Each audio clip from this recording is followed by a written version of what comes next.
नमस्कार, मैं हूं तारिक अहमद और आप देख रहे हैं आईसीएन नेटवर्क का डिजिटल चैनल। आज हम डॉक्टर पारितोष तिवारी जी के पास बैठे हैं और इनसे जानने की कोशिश करेंगे कि ये नौजवानों में घटती सेक्स पावर को लेकर आखिर क्या जिम्मेदार है, हमारी लाइफस्टाइल या और कुछ, और जानेंगे कि इनके उपाय क्या हैं। लोग बात करने से डरते हैं, उनको पता नहीं होता है, अज्ञानवश वो जो है इस समस्या से जूझते रहते हैं। इसी सब के लिए आज हम डॉक्टर परितोष तिवारी जी के पास हैं और इनसे चर्चा करेंगे, इनसे जानेंगे कि आखिर क्या समस्याएं उत्पन्न होती हैं, इन सब समस्याओं की वजह क्या है और इनका उपाय क्या है। डॉक्टर परितोष जी तिवारी जी, आपका बहुत बहुत स्वागत है आईसीएन के डिजिटल चैनल पे। तो डॉक्टर साहब, आज भारत में देखा जा रहा है कि नौजवानों में काफी संख्या में, आप समझ लीजिए कि सेक्स पावर की कमी होती जा रही है, सेक्स पावर घटता जा रहा है। तो इसकी समस्या का मेन कारण क्या है? ये देखा गया है कि जो आजकल की जवान पीढ़ी है उनमें जो है सेक्स की समस्या में काफ़ी कमी आ रही है। इसका अगर हम कारण देखें तो सबसे बड़ी समस्या आती है कि इनमें प्रॉपर सेक्स का एजुकेशन ना होना है।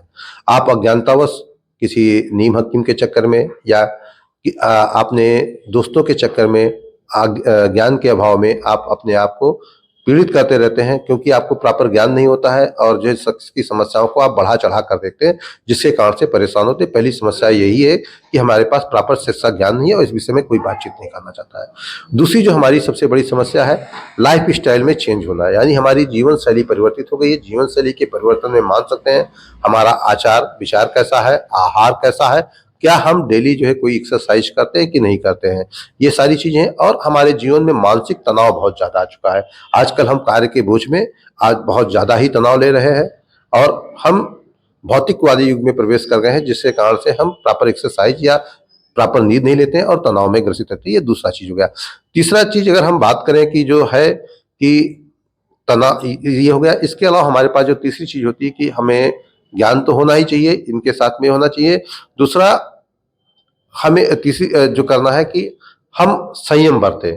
और आजकल जो देखा गया है, मोबाइल पे हम काफी देर तक व्यस्त रहते हैं, जिनमें हम पॉर्न मूवीज देखते हैं या ब्लू फिल्में देखते हैं, या हम टीवी सीरीज आजकल देखते हैं कि कई वेब सीरीज आती हैं जिनमें जो है सेक्स को बढ़ा चढ़ा कर दिखाया गया है।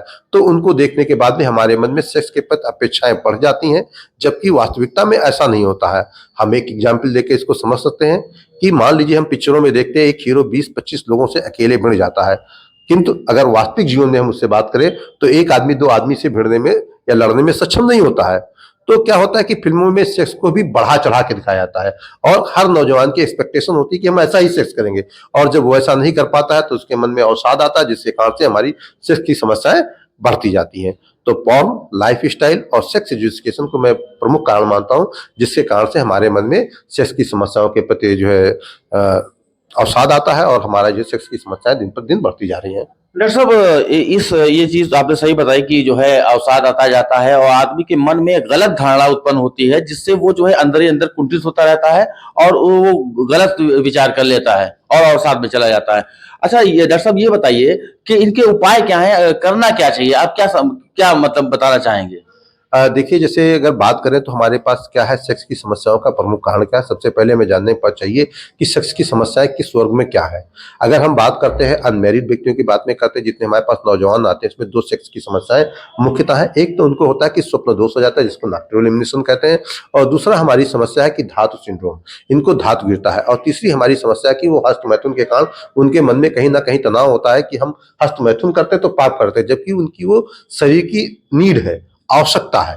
तो हमें सेक्स एजुकेशन के द्वारा ये बताना है कि नॉक्टर्नल इल्यूमिनेशन यानी जो स्वप्न दोष होता है वो कॉमन होता है, सब में होता है।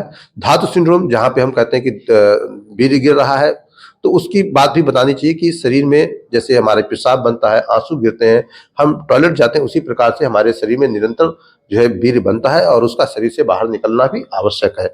और हस्त मैथुन को ये मानना चाहिए कि अगर शरीर में इच्छा है, एक फिजियोलॉजिकल प्रोसेस है, तो हमें एक सेक्स एजुकेशन देना चाहिए कि हस्त मैथुन जो है हमारे लिए गलत बात नहीं है, ये कोई पाप नहीं है।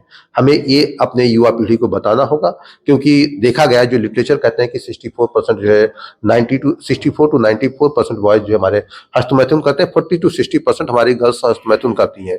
इस हस्तमैथुन के कारण हम देखते हैं कि हस्तमैथुन से लिंग मतलब कई बीमारियां आ जाती हैं, ये भ्रामक प्रचार किया जाता है।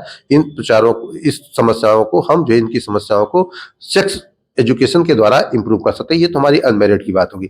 मैरिड व्यक्ति में क्या होता है, उनको फर्स्ट नाइट जो सुहाग रात के समय जब जाते हैं तो उनके ऊपर बहुत ज्यादा प्रेशर होता है कि उनको सेक्स करना ही करना है। हमें व्यक्ति को और किसी भी जो नए युवा जा रहे हैं शादी के दौरान, चाहे वो लड़की हो या लड़का हो, उनको प्री मैरिटल काउंसलिंग होनी चाहिए मैरिज से पहले कि सेक्स में आपको रिलेशनशिप बनाने जा रहे हैं, आप हेल्दी सेक्सुअल लाइफ जीने जा रहे हैं, तो इसमें ये जरूरी नहीं कि लड़का फर्स्ट नाइट को परफॉर्म करे क्योंकि आप अनजान होते हैं, तो ये संभव नहीं कि हो सकते हैं। तो हमें उनमें जो परफॉर्मेंस एंजाइटी उनको कम करना है। अगर उनकी परफॉर्मेंस एंजाइटी कम हो जाएगी, अगर एक दूसरे से बातचीत करेंगे तो उनके रिलेशनशिप होंगे, तो सेक्सुअल लाइफ उनकी अच्छी रहेगी और वैवाहिक जीवन उनका अच्छा गुजरेगा। अगर किसी में कोई दिक्कत आती है तो अपने डॉक्टर से मिलकर उस समस्याओं का निदान करना चाहिए, उनका इलाज कराना चाहिए। ये अनमेरिड का। फीमेल्स में जो हमारी समस्या आती है उनमें क्या होता है कि महिलाओं में जो हम अधिकांशता देखते हैं कि उनमें कहते हैं सेक्स की इच्छा कम हो जाती है, महिलाएं ठंडी होती हैं। दूसरी क्या होती है कि उनमें उनको सेक्स में तृप्ति नहीं मिलती, संतुष्टि मिलती, जैसे सेक्सुअल आगाज नहीं आता है। और जो उसमें तीसरी समस्या है कि सेक्स के दौरान उनको पेन होता है। तो इन सब समस्याओं के लिए आप अपने डॉक्टर से मिलें और उन समस्याओं का निदान पाएं और किसी भी भ्रामक प्रचार में ना आए या टीवी को देखे और मतलब इतनी ज्यादा सेक्स के प्रति अपनी जो है एक्सपेक्टेशन या उम्मीदें ना पाल लें जो पूरी हो ना सके। तो हम ये चाहते हैं कि वो जो ब्लू फिल्मों में या पोर्नोग्राफी में दिखाया था वैसा सेक्स नहीं होता है। सेक्स हमेशा हेल्दी होता है और स्वस्थ होता है, उसको एक सामान्य तरीके से ही लेना चाहिए। ये थे डॉक्टर परितोष तिवारी जी, जिन्होंने बहुत अच्छे से समझाया कि सेक्स की एजुकेशन हमारे नौजवानों के लिए बहुत ज़रूरी है और अगर कोई भी सेक्स की समस्या है तो मन में अवधारणा न पालें और अज्ञानतावश किसी नीम हकीम के चक्कर में न पड़े, सीधे अपने डॉक्टर से संपर्क करें और इलाज के लिए जो है अपने आप को डॉक्टर से बात करें। बहराइच से तारिक अहमद, ICN नेटवर्क।